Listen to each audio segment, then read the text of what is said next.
Bonjour à tous, bien-aimés. Que la paix et la grâce de notre Seigneur Jésus soient avec vous. Donc nous sommes de retour depuis lundi soir du Guatemala. Donc le voyage s'est bien passé. Un grand merci à chacun d'entre vous pour votre amour et pour vos prières. Nous avons vraiment été gardés tout au long du voyage. Et donc pour ce matin, j'étais devant Dieu, je lui demandais qu'est-ce qu'il souhaitait que je vous partage ce matin. Et puis il y a un verset qui s'est inscrit dans mon cœur. C'est un verset qui est situé dans 1 Corinthiens au chapitre 15 et au verset 58. Donc nous allons le lire ensemble, 1 Corinthiens 15, 58, qui nous dit « Ainsi, mes frères bien-aimés, soyez fermes, inébranlables, travaillant de mieux en mieux à l'œuvre du Seigneur, sachant que votre travail ne sera pas vain dans le Seigneur. » Soyez fermes, inébranlables. Et donc sur ce matin, c'est sur ce passage que nous allons méditer, car ce verset, c'est une exhortation profonde qui nous appelle à la constance, à la persévérance et à l'engagement total dans l'œuvre de Dieu. Nous sommes dans un monde en perpétuelle mutation, où les valeurs morales sont souvent mises à mal. Et dans ce monde-là dans lequel nous vivons, comment pouvons-nous rester fermes et inébranlables ?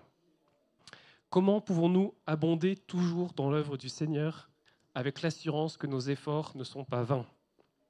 C'est ce que nous allons explorer ensemble aujourd'hui. Donc j'ai intitulé ce message « Soyez fermes, inébranlables et abondants dans l'œuvre du Seigneur », basé sur ce verset. Tout d'abord, pour comprendre ce verset, il est important de comprendre le contexte dans lequel il a été dit. Et si nous voyons donc quand l'apôtre Paul a écrit ce verset, donc il a écrit aux Corinthiens, et quel était le contexte historique et culturel de l'église de Corinthe. Tout d'abord, cette église de Corinthe était située dans une ville qui était cosmopolite, qui était prospère. Et dans cette ville, l'église de Corinthe faisait face à des défis qui étaient liés à l'immoralité, à l'idolâtrie et aux divisions internes.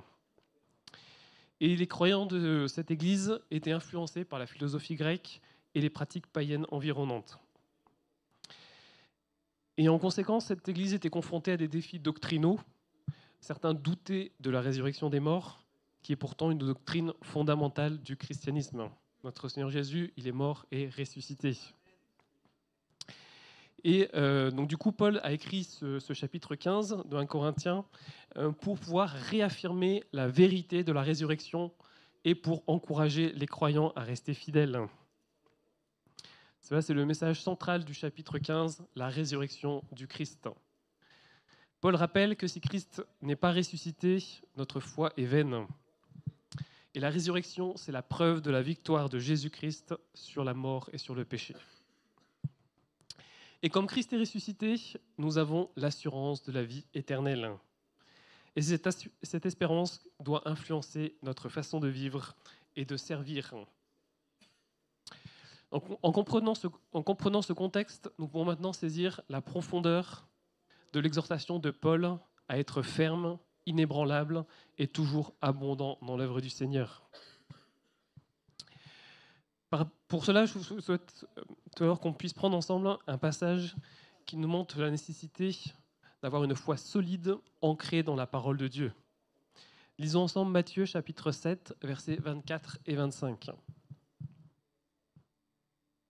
C'est pourquoi quiconque entend ces paroles que je dis et les met en pratique sera semblable à un homme prudent qui a bâti sa maison sur le roc.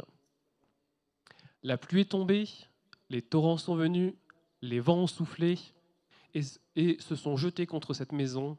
Elle n'est point tombée parce qu'elle était fondée sur le roc. Donc dans ces versets, Jésus a ainsi parlé de l'homme sage qui a bâti sa maison sur le roc. Ce passage illustre l'importance vitale d'avoir une fondation solide pour notre vie spirituelle. Le roc sur lequel nous devons bâtir nos vies, c'est la parole de Dieu.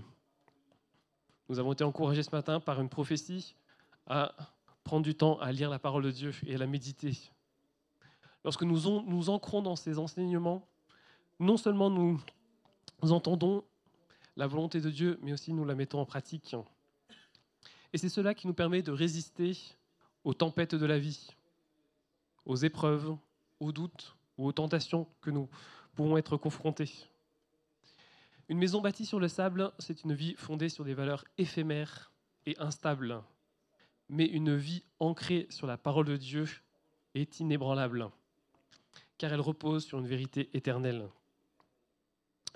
Pour être ferme, nous devons fonder notre vie sur les enseignements de la Bible et les mettre en pratique, car c'est là que se trouve la véritable sagesse et la sécurité face aux défis du monde. Pour être ferme et inébranlable, pour avoir une foi solide, il est important de cultiver une relation personnelle avec notre Dieu.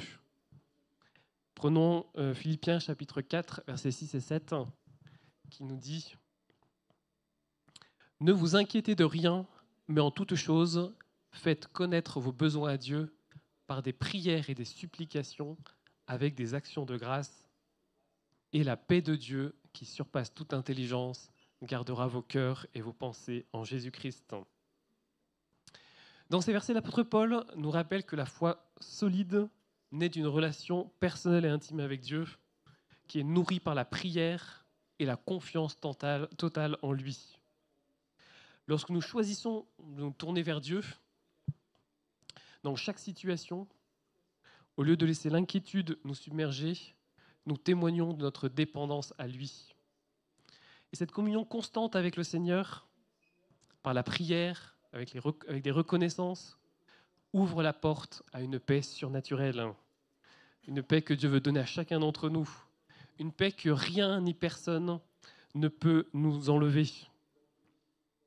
Et cultiver cette relation personnelle avec Dieu, c'est ancrer notre foi dans une confiance vivante et active qui nous permet de faire face aux tempêtes de la vie avec assurance. Dieu ne promet pas l'absence de difficultés, mais il promet sa présence fidèle et sa paix parfaite pour ceux qui demeurent en lui. Alors cherchons à nous rapprocher de lui, car c'est dans cette intimité que notre foi s'affermit et que nos cœurs trouvent le repos. Et toujours pour avoir une foi solide, il est important de laisser agir le Saint-Esprit. Jean 16, verset 13 nous dit « Quand le Consolateur sera venu, l'Esprit de vérité, il vous conduira dans toute la vérité, car il ne parlera pas de lui-même, mais il dira tout ce qu'il aura entendu et il vous annoncera les choses à venir. » Dans ce verset, Jésus met en lumière le rôle central du Saint-Esprit dans la vie du croyant. Pour avoir une foi solide, nous avons besoin d'être guidés par l'Esprit de vérité, car c'est lui qui nous éclaire la parole de Dieu et qui nous révèle les profondeurs de sa volonté. Mais le Saint-Esprit ne nous contente pas de nous enseigner, de nous guider, il nous donne aussi la force de résister aux tentations et à surmonter les épreuves. Lorsque nous sommes confrontés aux attaques de l'ennemi ou aux défis de la vie, c'est par la puissance du Saint-Esprit que nous pouvons rester fermes. Il nous rappelle les promesses de Dieu. Il nous donne le courage de dire non au péché. Et il nous remplit d'une paix et d'une force surnaturelle dans les moments de faiblesse. Sans le Saint-Esprit, nous risquons de céder sous la pression, mais avec lui, nous sommes équipés pour triompher. Amen. Apprenons donc à nous appuyer sur le Saint-Esprit chaque jour, car il est non seulement notre guide, mais aussi notre source de puissance et de victoire face aux épreuves de la vie. Alors soyez fermes et inébranlables. Pour être inébranlables, nous sommes appelés à faire face aux épreuves avec inébranlabilité.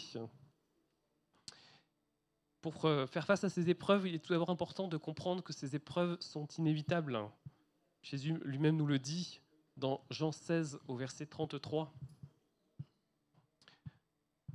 Dans ce passage, Jésus nous réconforte en disant « Vous aurez des tribulations dans le monde, mais prenez courage, j'ai vaincu le monde. » Et un autre passage dans 1 Pierre, chapitre 1, versets 6 et 7.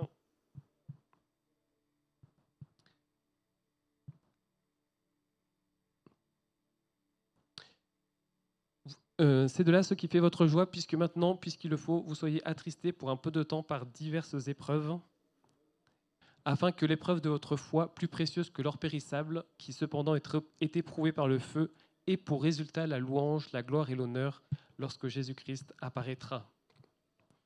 Donc ces deux passages nous rappellent une vérité essentielle. Les épreuves sont inévitables dans la vie chrétienne. Elles ne sont pas là pour nous détruire, mais pour tester et affiner la qualité de notre foi. Tout comme l'or est purifié par le feu, notre foi est éprouvée pour révéler sa solidité et sa valeur devant Dieu. Les épreuves nous poussent à nous appuyer davantage sur Jésus, qui a déjà triomphé du monde. Et elles nous enseignent l'endurance, la confiance et l'humilité. Les épreuves ne sont pas le signe que Dieu nous a abandonnés, mais plutôt une opportunité de grandir spirituellement et de glorifier Dieu à travers notre persévérance. Alors face aux tribulations, ne soyons pas ébranlés, mais restons fermes dans la foi, sachant que chaque épreuve nous rapproche de Jésus et nous prépare pour sa gloire éternelle. Et je voulais prendre avec vous deux exemples de personnes qui ont été inébranlables. Prenons tout d'abord l'exemple de Job, qui, malgré la perte de tout, a continué à faire confiance à Dieu. L'histoire de Job, c'est un témoignage de foi et d'inébranlabilité face à l'épreuve. Bien qu'il ait perdu ses biens, qu'il ait perdu sa santé, qu'il ait perdu ses enfants, Job a continué de faire confiance à Dieu en déclarant avec une foi extraordinaire dans Job chapitre 1, verset 21, où il dit « Je suis sorti du sein de ma mère et nu je retournerai dans le sein de la terre. L'Éternel a donné, l'Éternel a ôté, que le nom de l'Éternel soit béni.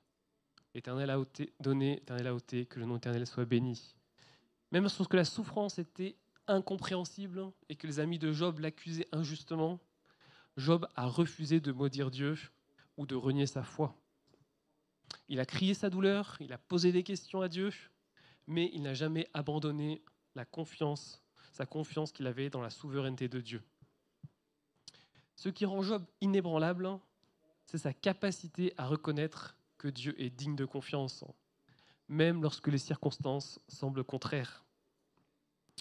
À travers l'histoire de Job, nous apprenons que les épreuves, aussi intenses soient-elles, ne doivent pas briser notre foi, mais plutôt nous amener à nous appuyer davantage sur Dieu. Et au final, Dieu a restauré Job, montrant que sa fidélité dans l'épreuve n'était pas vaine.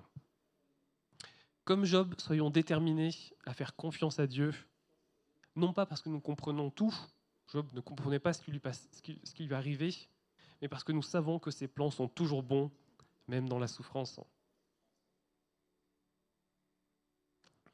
Et un autre exemple que je voulais prendre avec vous, c'est l'exemple de Paul et Silas. Lorsqu'ils étaient en prison, ils chantaient des hymnes à Dieu. Nous voyons ça dans Actes 16, au verset 25, où c'était Paul et Silas qui étaient emprisonnés à Philippe pour avoir prêché l'évangile.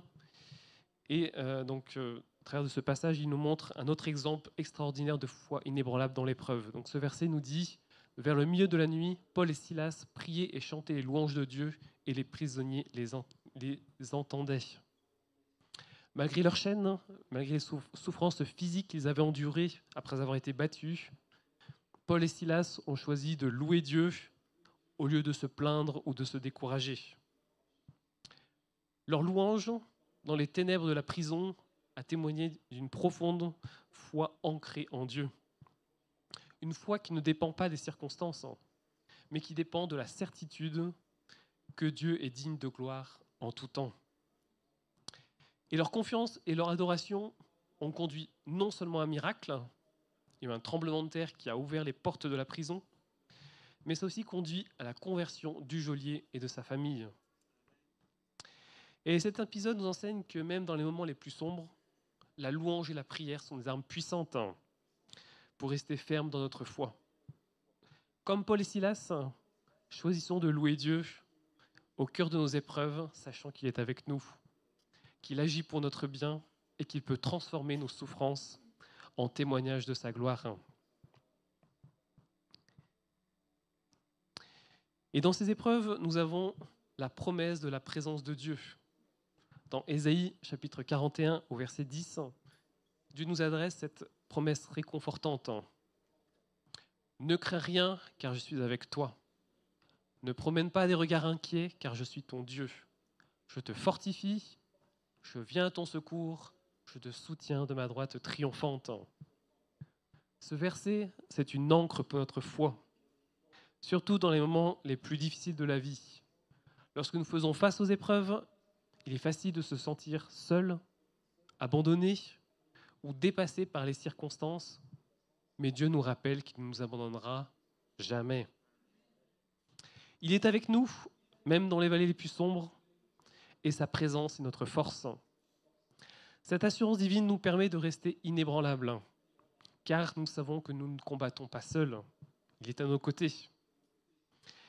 Dieu est non seulement présent, mais il nous fortifie, nous soutient et nous relève lorsque nous sommes faibles.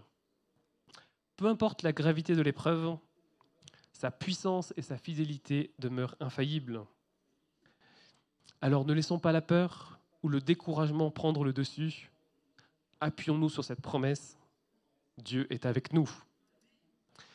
Et avec lui, nous pouvons traverser toutes les tempêtes avec courage et confiance. Et par rapport à le fait d'être ferme, la parole de Dieu nous appelle aussi à être ferme dans nos sentiments, à persévérer dans l'amour pour Dieu et pour les autres. Ésaïe chapitre 26 au verset 3 nous dit « À celui qui est ferme dans ses sentiments, tu assures la paix parce qu'il se confie en toi. » Et ce verset nous rappelle que la fermeté dans nos sentiments, c'est-à-dire nos convictions, nos pensées et nos affections, est essentielle pour expérimenter la paix parfaite que Dieu promet. Mais cette fermeté ne peut exister sans un amour constant et persévérant pour Dieu et pour les autres. Être ferme dans nos sentiments signifie aligner nos cœurs avec la volonté de Dieu, choisir de l'aimer, même lorsque les circonstances sont difficiles, et de persévérer dans l'amour pour les autres, même face aux blessures ou à l'ingratitude. Cet amour ferme est la preuve d'une foi profonde et d'une confiance totale en Dieu. Lorsque nous aimons avec constance, nous reflétons le caractère de Christ, et c'est là qu'il nous accorde sa paix. Cette paix qui transcende les épreuves et qui nous permet de continuer à aimer malgré tout. Frères et sœurs, soyons donc fermes dans nos sentiments, enracinés dans l'amour divin et persévérons dans cet amour, car c'est ainsi que nous vivons pleinement la paix et la gloire de Dieu. Et pour continuer sur ce verset de 1 Corinthiens 15, ce verset nous parlait d'être toujours abondant dans l'œuvre du Seigneur. Tout d'abord, quand on parle de l'œuvre du Seigneur, de quoi s'agit-il ? On pourrait parler de plusieurs points. Le premier que je voulais parler avec vous pour comprendre ce qu'est l'œuvre du Seigneur, c'est le grand commandement que nous a donné Jésus, qui se situe dans Matthieu chapitre 22, versets 37 à 39. Jésus lui répondit, « Tu aimeras le Seigneur ton Dieu de tout ton cœur, de toute ton âme et de toute ta pensée. » C'est le premier et le plus grand commandement. Et voici le second qui lui est semblable, « Tu aimeras ton prochain comme toi-même. » L'œuvre du Seigneur commence ici,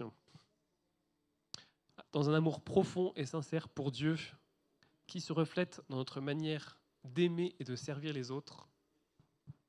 Aimer Dieu de tout notre cœur, c'est lui consacrer notre vie, nos pensées, nos désirs et nos actions, en le plaçant au centre de tout ce que nous faisons. Mais cet amour ne peut rester théorique ou limité à des paroles, il doit se traduire par un amour concret pour notre prochain. Cela signifie donc servir avec amour. Ça signifie servir avec un cœur motivé par l'amour et non par l'obligation ou la recherche de reconnaissance.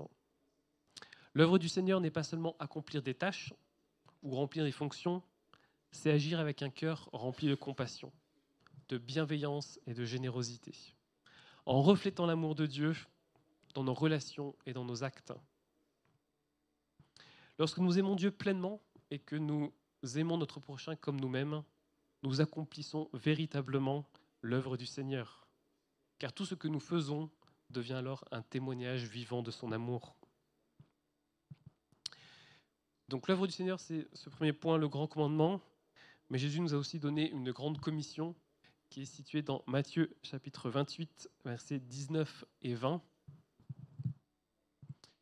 où il nous est dit « Allez, faites de toutes les nations des disciples, les baptisant au nom du Père, du Fils et du Saint-Esprit, et enseignez-leur à observer tout ce dont je vous ai prescrit. Et voici, je suis avec vous tous les jours jusqu'à la fin du monde. » L'œuvre du Seigneur, c'est avant tout partager l'Évangile et d'amener les autres à connaître et à suivre Jésus-Christ.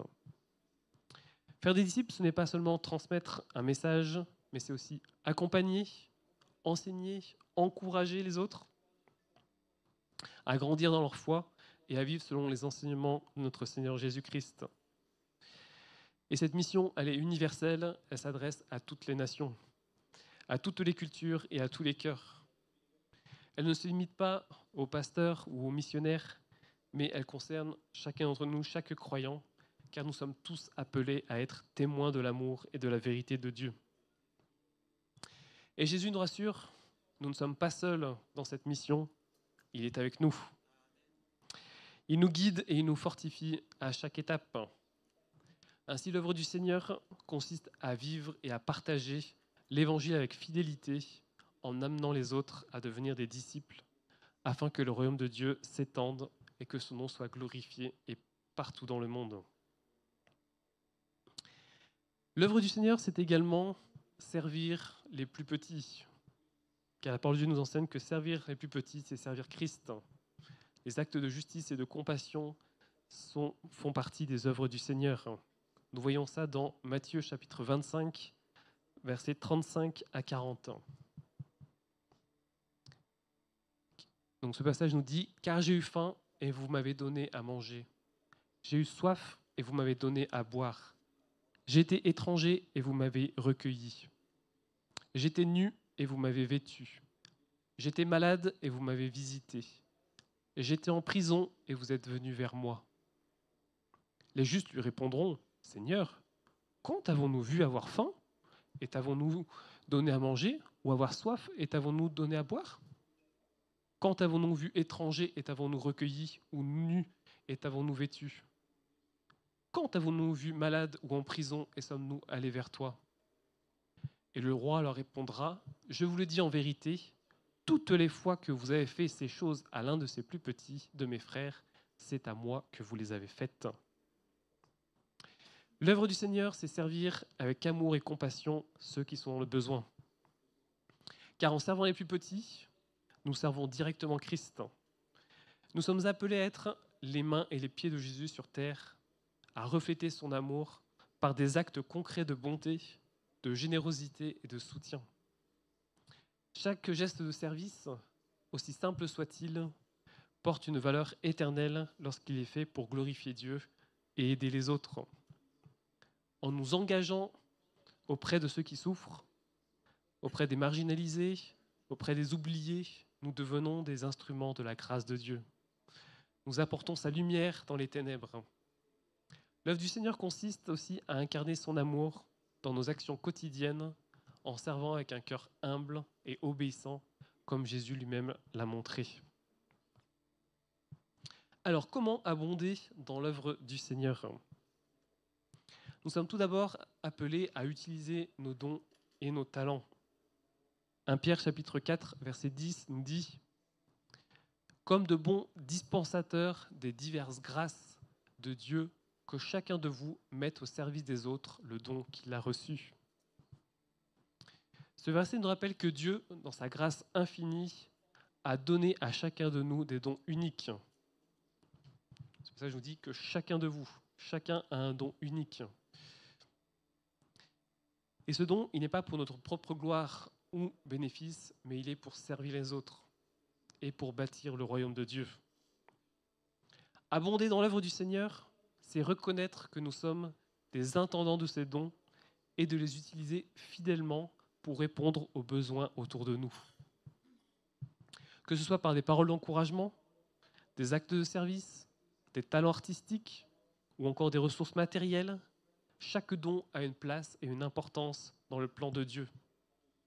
En servant les autres avec le don que nous avons reçu, nous reflétons sa générosité, nous reflétons l'amour de Dieu. Et notre service devient témoignage vivant de la puissance et de la bonté de Dieu. Abonder dans l'œuvre du Seigneur, c'est donc s'engager pleinement, avec joie et humilité, à mettre notre capacité au service des autres, sachant que chaque action, aussi petite soit-elle, contribue à glorifier Dieu et à manifester sa grâce dans ce monde. Nous sommes donc appelés à identifier nos dons et à les mettre en pratique, toutes ces capacités que Dieu nous a données. Et pour abonder dans l'œuvre du Seigneur, la parole de Dieu nous invite aussi à servir avec zèle et avec passion. Romains 12, verset 11 nous dit « Ayez du zèle et non de la paresse. Soyez fervents d'esprit, servez le Seigneur. » Ce verset nous enseigne que l'œuvre du Seigneur ne doit être jamais accomplie avec négligence ou tiédeur, mais avec un cœur passionné et un cœur dévoué. Abonder dans l'œuvre du Seigneur, c'est refuser de se contenter du minimum ou d'un service superficiel. Cela signifie donner le meilleur de nous-mêmes, avec enthousiasme, parce que nous servons un Dieu qui mérite tout notre engagement. Et ce zèle ne vient pas de notre propre force, mais d'un esprit fervent, nourri par notre communion avec Dieu et notre amour pour lui. Lorsque nous comprenons la grandeur de l'amour et du sacrifice de Christ pour nous, notre service devient une réponse naturelle à sa grâce. Ainsi, nous sommes appelés à travailler avec ardeur, à persévérer face aux défis et à toujours viser l'excellence dans ce que nous faisons pour le Seigneur. Abonder dans son œuvre, c'est avoir un cœur qui brûle de passion pour sa gloire et un esprit déterminé à faire tout ce que nous en prenons comme pour lui, avec joie, énergie et fidélité. La parole de Dieu nous dit, tout ce que vous faites, faites-le de bon cœur comme pour le Seigneur. Et pour abonder dans l'œuvre du Seigneur, nous sommes appelés à persévérer malgré les obstacles. Galates 6, 9 nous dit « Ne nous lassons pas de faire le bien, car nous moissonnerons au temps convenable si nous ne nous relâchons pas. » Ce verset nous encourage à persévérer dans l'œuvre du Seigneur, même lorsque les résultats ne sont pas visibles immédiatement. Servir Dieu peut parfois sembler difficile. Des obstacles, il peut y avoir des découragements liés à l'absence de fruits apparents. Mais abonder dans l'œuvre du Seigneur, c'est rester fidèle et constant, croyant que Dieu agit, même si nous ne voyons pas l'effet de nos efforts. Il nous rappelle que la moisson viendra en son temps, selon son plan parfait. Notre rôle n'est pas de contrôler le résultat, mais de semer avec foi et diligence, en laissant Dieu accomplir le reste. Chaque acte de service, chaque prière, chaque geste d'amour a une valeur éternelle, même si nous ne voyons pas immédiatement l'impact. Persévérer, c'est aussi nous appuyer sur la force de Dieu et non sur nos propres capacités. Car c'est lui qui soutient et bénit notre travail. Ainsi, abonder dans l'œuvre du Seigneur, c'est avancer avec patience et confiance, sachant que nos efforts ne sont jamais vains lorsqu'ils sont faits pour sa gloire.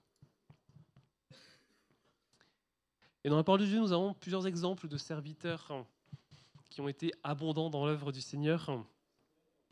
Nous avons l'histoire de Dorcas, qui est aussi appelée Tabitha, qui est située dans Acte 9, qui est un exemple puissant de ce que signifie abonder dans l'œuvre du Seigneur. La Bible nous décrit cette femme comme étant remplie de bonnes œuvres et d'aumônes qu'elle faisait continuellement. Et Dorcas a utilisé ses talents et ses ressources pour servir les autres.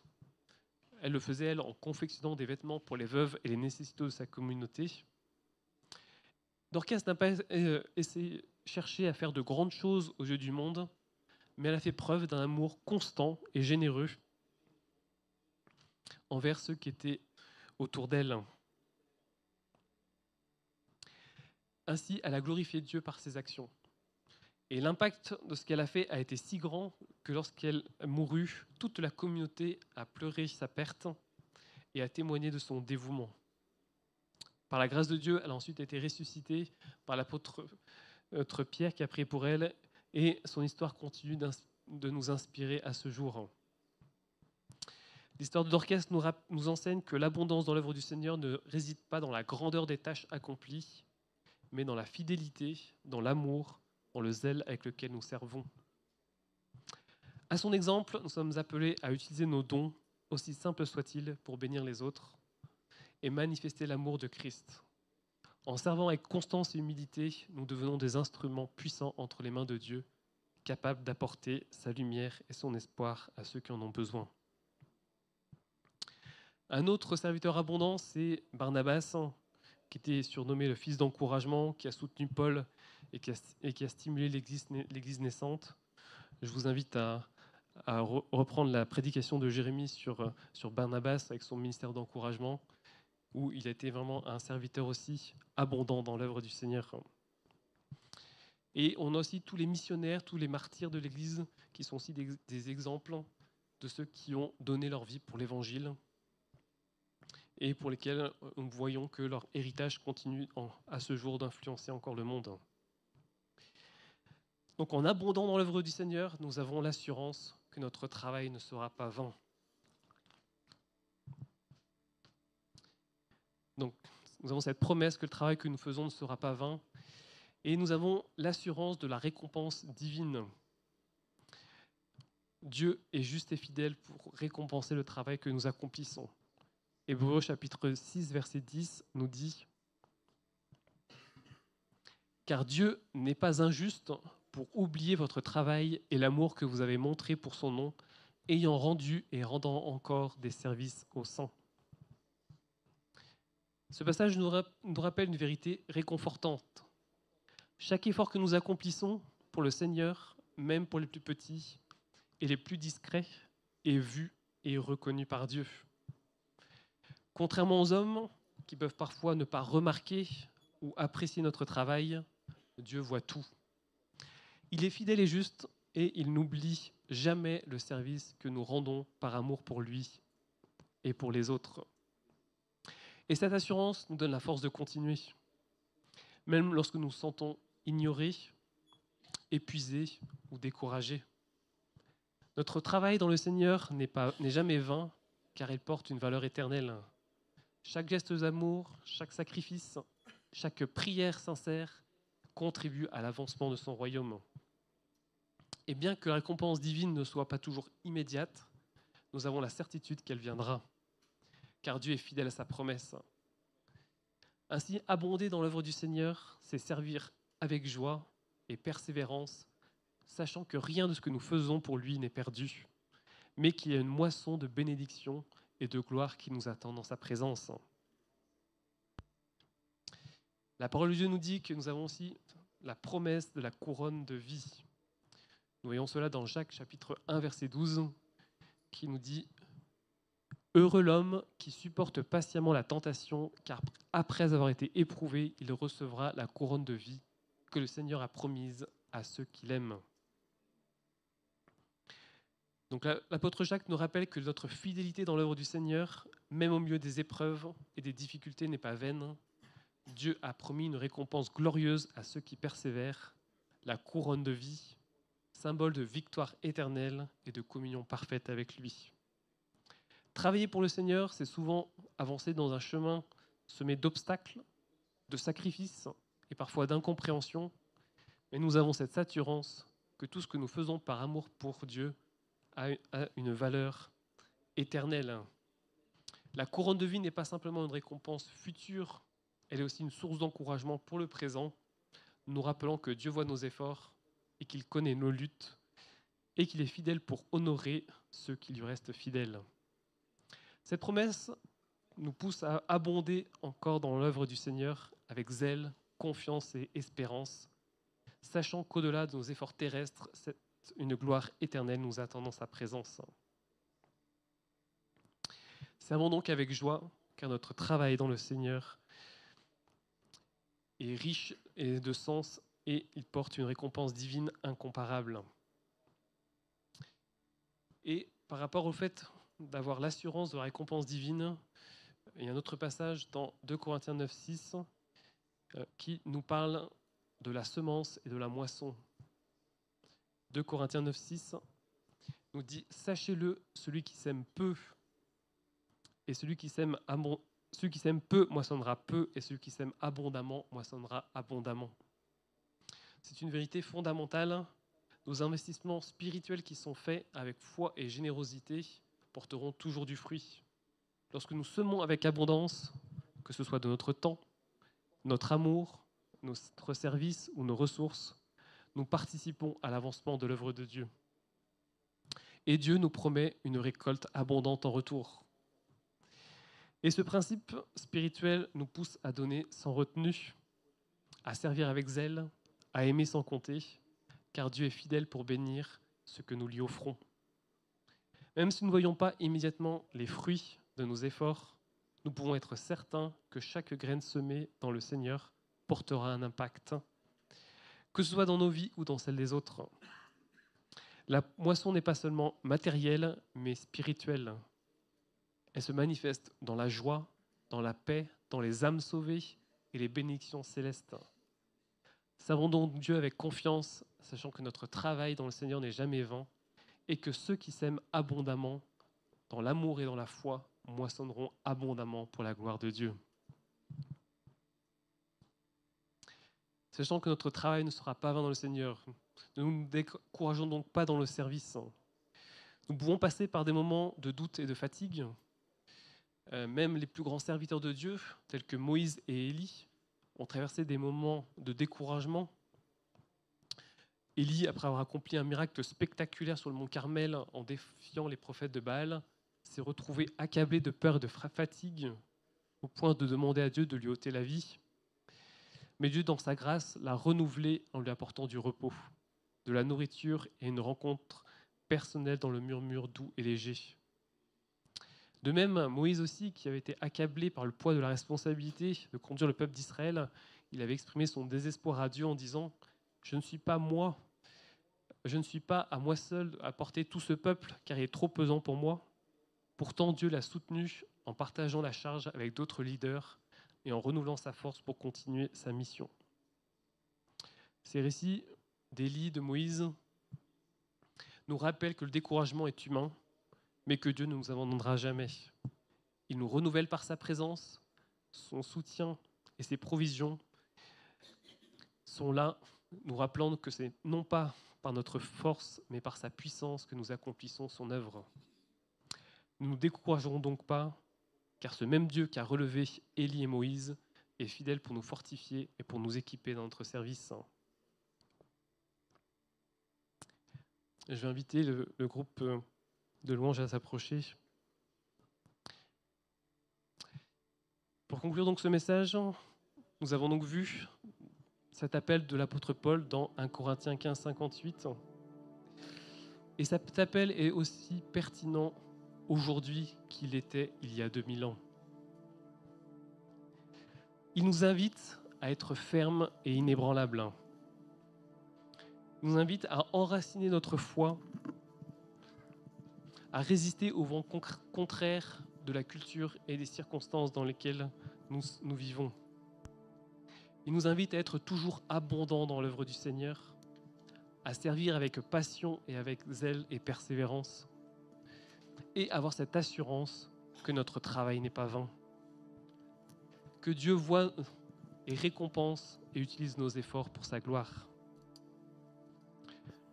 Dans un monde qui a tant besoin de la lumière et de l'amour de Christ, relevons donc le défi d'être des témoins authentiques. Que nos vies puissent refléter la grâce que nous avons reçue. N'abandonnons pas, même lorsque le chemin est difficile, car nous servons un Dieu qui est fidèle. Et je vous invite à prendre un temps où nous puissions examiner nos cœurs, nous poser ces questions. Est-ce que nous sommes fermes dans notre foi? Ou y a-t-il des domaines dans lesquels nous vacillons? Envisageons-nous à servir davantage? Cherchons des moyens concrets à abonder davantage dans l'œuvre du Seigneur. Et encourageons aussi les autres. Soyons une source d'inspiration, de soutien pour nos frères et pour nos sœurs. Je vais terminer en priant. Seigneur Dieu, nous te remercions pour ta parole qui nous exhorte, qui nous encourage. Seigneur, ce matin, nous voulons te prier de nous donner la force d'être ferme, d'être inébranlable dans notre foi. Je te prie que tu puisses nous remplir d'un zèle pour ton service, pour ton œuvre. Que chaque action que nous entreprenons soit guidée par ton esprit. Que chaque action puisse contribuer à l'avancement de ton royaume. Seigneur, nous savons que sans toi, nous ne pouvons rien faire, mais avec toi, toutes choses sont possibles. Aussi, je te prie que tu puisses bénir chacun d'entre nous, que tu puisses renouveler notre engagement vers toi.